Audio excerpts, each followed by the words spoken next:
If you're still struggling with consent, just imagine instead of initiating sex, you're making them a cup of tea. You say, "Hey, would you like a cup of tea?" And they go, "Oh my God, fuck yes, I would fucking love a cup of tea. Thank you." Then you know they want a cup of tea. If you say, "Hey, would you like a cup of tea?" And they're like, I'm not really sure.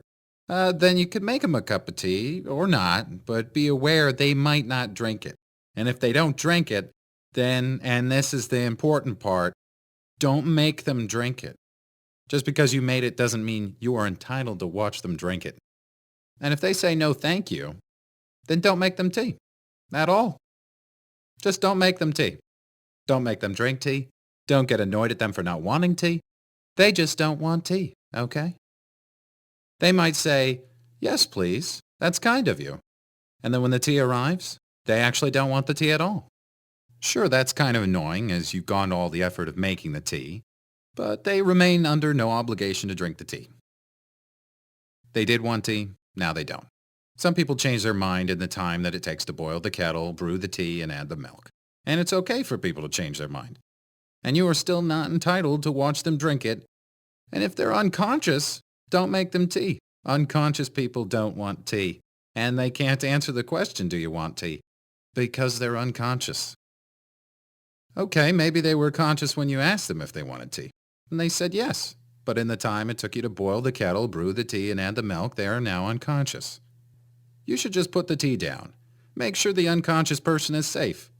And this is the important part again. Don't make them drink the tea. They said yes then, sure, but unconscious people don't want tea. If someone said yes to tea, started drinking it, and then passed out before they'd finished it, don't keep on pouring it down their throat. Take the tea away. Make sure they're safe, because unconscious people don't want tea.